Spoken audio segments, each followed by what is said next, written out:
आजकल इंटरनेट पर एक कमेंट ने कह सकते हैं कि आग लगा रखी है। इसमें जासूसी है, मीडिया पर सवाल हैं और एक पूरी पीढ़ी के गुस्से की भविष्यवाणी है। तो चलिए इस वायरल विश्लेषण की एक एक परत को खोलकर समझते हैं। तो ये पूरा मामला शुरू कहाँ से होता है?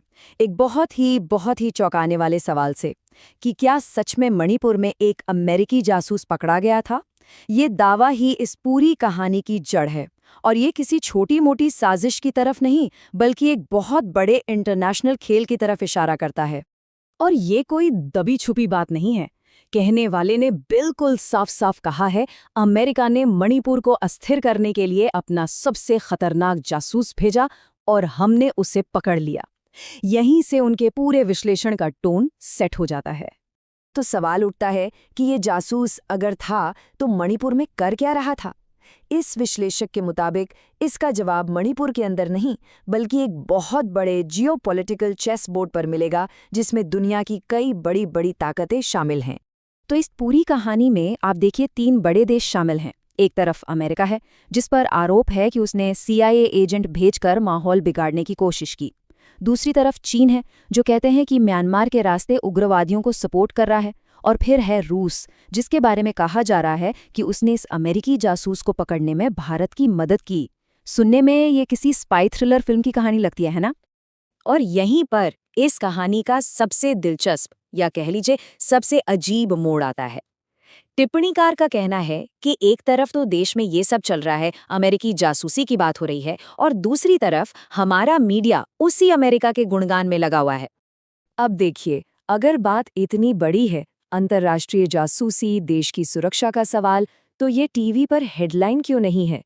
ये मेनस्ट्रीम मीडिया में बहस का मुद्दा क्यों नहीं बना? और यही सवाल हमें इस विश्लेषण के दूसरे बड़े टारगेट की ओर ले जाता है, और वो है मीडिया।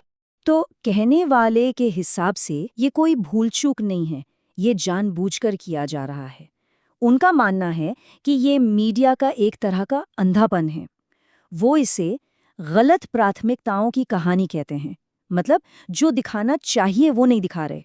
उनकी जो पूरी नाराजगी है ना मीडिया से, वो इस एक लाइन में समझी जा सकती है। उन्हें ईरान का युद्ध तो दिख रहा है, लेकिन उन्हें मणिपुर नहीं दिख रहा। ये एक सीधा हमला है उन न्यूज़ एंकरों पर जो उनके मुताबिक देश के अंदर जल रहे मुद्दों को अनदेखा कर रहे हैं। मतलब एक तरफा कहानी दिखाई जा रही है, ऐसा आरोप है। टीवी पर ईरान युद्ध पर चर्चा हो रही है, अमेरिका की तारीफ हो रही है, राजनीतिक बहसें चल रही हैं। लेकिन दूसरी तरफ मणिपुर का संकट, चीन का रोल, उग्रवादियों की घुसपैठ, इन सब पर कथित तौर पर पूरी तरह से चुप्पी है। उनके लिए यह सिर्फ बुरी रिपोर्टिंग नहीं है, ये देश की सुरक्षा के साथ एक तरह का खिलवाड़ है। अब मीडिया की बात को ही और आगे ले जाते हुए वो खास तौर पर कुछ महिला पत्रकारों का जिक्र करते हैं, और यहीं से ये पूरा विश्लेषण एक सामाजिक मुद्दे पर आ जाता है, और वो सवाल उठाते हैं सशक्तिकरण यानी एम्पावरमेंट के असली मतलब पर। वो कहते हैं कि भाई, महिला सशक्तिकरण के भी 2 लेवल होते हैं।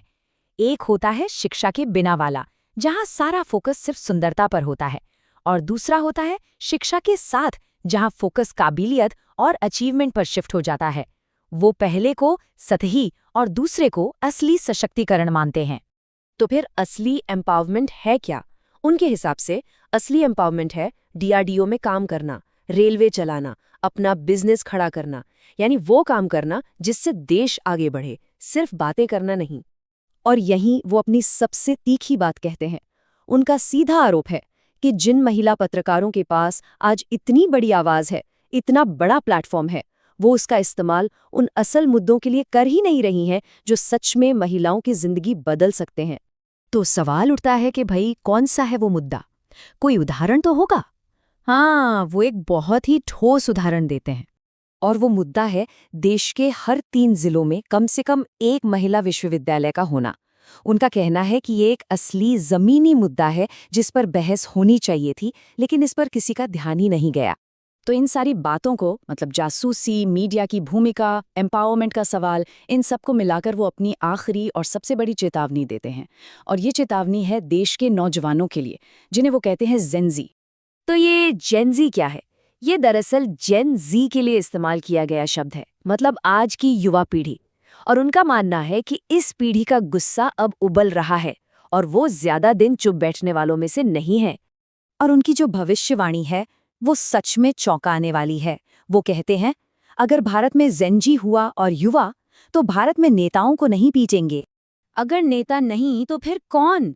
आखिर इस युवा पीढ़ी के गुस्से का निशाना कौन बनेगा? कहने वाले के मुताबिक ये गुस्सा निकलेगा मीडिया पर, असली निशाना मीडिया बनेगा। वो न्यूज़ चैनल के एंकरों को पीटेंगे। ये एक बहुत ही सीधी और चौंकाने वाली चेतावनी है।